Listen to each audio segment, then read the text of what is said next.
بتانے کی ضرورت نہیں ہے۔ اس ماحول میں، اس فصل میں، اس فجور میں، اس عریانی میں، اس طغیانی میں، اس سرکشی کے اندر، بہیائی کے سیلاب کے اندر قدم قدم پہ اللہ کے عذاب کو دعوت دی جاتی ہے۔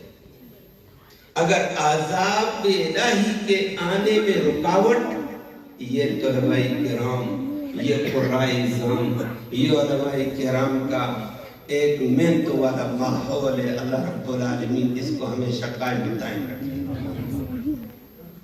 اور ان عزیز طلباء کرام جو اس قرآن مقدس کی تعلیم سے آراستہ ہوئے ہیں، ان کے اعزاء اقارب کو، ان کے ساتھ محنت کرنے والے اساتذہ کرام کو، اس ادارے کو تہ دل سے مبارکباد پیش کرتے ہیں، اور اللہ سے دعا ہے اللہ رب العالمین اور زیادہ دن دگنی رات چگنی ان کو ترقی نصیب فرمائے، اور اس گلشن کے سجانے والے، اس گلشن کی بنیادوں کو آگے لے جانے والے ہمارے محبوب و محترم حضرت مولانا مفتی سراج صاحب کی روح کو اللہ آج اس کا ثواب پہنچا دے، اور اللہ علاقے والوں کو اور زیادہ دین کے ساتھ جڑنا نصیب فرمائے، اور بننے والے حفاظ کو اللہ حفاظ نہیں، ان کو علماء کرام بنا دے، ان کو عالم قرآن بنائے، اللہ ان کو عامل قرآن بھی بنائے۔ بچوں آمین کہو۔ آج اللہ نے حافظ بنایا، حافظ قرآن، اللہ ان کو عالم قرآن بنائے، اور پھر اللہ ان کو عامل قرآن بھی بنائے۔ قرآن ایک اعجازی کتاب ہے، اللہ رب العالمین کی اعجازی کتاب ہے۔ اعجاز انسانی عقل کو، انسانی وسائل کو، انسانی تمام اسباب کو معطل کر دینے کا نام اعجاز ہوتا ہے۔ میری باتیں سمجھ آ رہی ہیں؟ سمجھ آئیں گی انشاءاللہ۔ میں نے کہا قرآن ایک اعجازی کتاب ہے، معجزہ ہے، معجزہ۔ جہاں انسانی عقل حیران ہو جائے، انسانی عقل جواب دے دے، اسباب دنیا جواب دے دے، تمام چیزیں جواب ہو جائیں، وہاں ایک قدرت کار فرما ہو جائے، اسی کا نام معجزہ ہے، اور قرآن معجزہ ہے۔ اللہ اکبر۔ وہ قرآن نے ذکر کر کے فرمایا ہے، سب سے پہلے قرآن نے اپنے اعجاز کو ذکر کر کے فرمایا۔ اللہ نبی کریم صلی اللہ علیہ وسلم بچپن میں والد ہی نہیں ہے، والدہ ہی نہیں ہے، والدہ کا سایہ بھی اٹھ گیا، دادا محترم کا سایہ بھی اٹھ گیا۔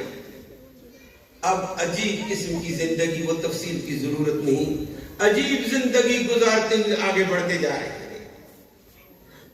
کبھی اپنے حلال معاش کے لیے بکریاں چراتے نظر آئے، کبھی حلال معاش کے لیے مزدوری کے لیے تاجروں کے ساتھ چلتے ہوئے نظر آئے ہیں، لیکن اللہ اکبر، نہ پڑھے تھے، نہ لکھنا جانتے، نہ پڑھنا جانتے۔ میری بات سمجھنا، نہ لکھنا جانتے، نہ پڑھنا جانتے تھے۔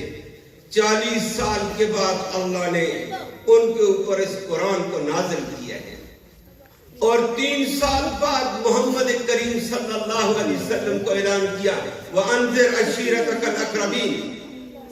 نبی اپنے قریبی رشتہ داروں سے قرآن کے اعجاز کو ظاہر کر جو قرآن اتر چکا ہے۔ جب اس ماحول میں نہ کسی سے پڑھے، نہ کسی سے لکھے، نہ کوئی جانتا ہے، اللہ اکبر، جب قرآن بولنے لگے، دنیا کے بڑے بڑے عقل مند، دنیا کے بڑے بڑے دانشور، دنیا کے بڑے بڑے شعراء، دنیا کے بڑے بڑے فضلاء دنگ آ گئے، عاجز آ گئے کہ یہ محمد بولا ہے تو کیسی کلام بولا ہے، اس کلام کا مثل لانے سے عاجز آ گئے، دنیا دنگ رہ گئی۔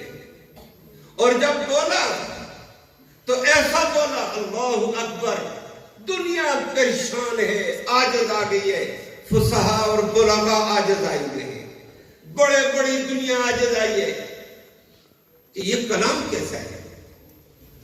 اس کلام کا مصر گایا جائے، فرمایا اس کی مصر گانے سے دنیا عاجز ہے، نہ اس کی فصاحت و بلاغت میں اس کی مثل موجود، نہ اس کے معنی اور رموز کے اعتبار سے کوئی مثل موجود، نہ اس کے آفاقی نظام ہونے کے اعتبار سے اس کی مثل موجود ہے۔ اللہ اکبر، دنیا دنگ رہ گئی ہے۔ اب وہ بولا ایسے، بتاؤ دانشورو، اب اپنی دانشوری کو سامنے لاؤ، اوقلا اپنے عقل کو اب دوڑاؤ، شعراء اپنی شاعریت سامنے لاؤ، سب عاجز رہ گئے۔ اللہ اکبر، قرآن ایک معجزہ تھا، سب کو عاجز کر کے دم کر کے رکھ دیا، اور محمد کریم صلی اللہ علیہ وسلم کی شان برتر نظر آئی۔ سب کو پتہ چلا یہ کیا ہے، اور بولا عرش الہی سے وہی آ رہی ہے، اور عرش سے لے کر تحت ثری کی رپورٹیں دینے لگا ہے۔ دنیا آ گئی۔ اللہ اکبر۔ نبی کریم صلی اللہ علیہ وسلم نے جب اپنی کلام پیش کیے، ہمارے حضرات علماء کرام اس بات کو اچھا جانتے ہیں، عرب والے اپنی فصاحت و بلاغت پہ ناز کرتے تھے، نخرہ تھا، ہم فصیح و بلیغ ہم ہیں، باقی دنیا عجم ہے، گنگی ہے۔ عرب والے دوسروں کو عجم کہتے ہیں، گنگے لوگ ہیں، ان کو اظہار ما فی الضمیر کا کیا پتہ ہے۔ اور اس کے لیے حج کے موسم میں دنیا سے شعراء آتے تھے، اس شعراء حج کرنے کے بعد ایک مجلس لگتی تھی، اس مجلس کے اندر بڑے بڑے دانشور، بڑے بڑے فصحاء اور بلغاء بیٹھتے تھے، اور شاعر اپنا کلام پیش کرتے تھے۔ ابھی بھی شاعر اپنا کلام پیش کر رہے ہیں، اور لکھ کر بھی پیش کرنا ہے اور سنانا بھی ہے۔ جج بیٹھے ہوئے اس پہ ججم کرتے تھے کہ کس کا کلام اول نمبر پہ آیا۔ نبی کریم صلی اللہ علیہ وسلم کی آمد سے پہلے حج کے موسم میں ایک مقابلہ ہوا، ایک شاعر کا کلام اول نمبر پہ آ گیا، اس کو بیت اللہ کے دروازے پہ لکھ کر لگایا۔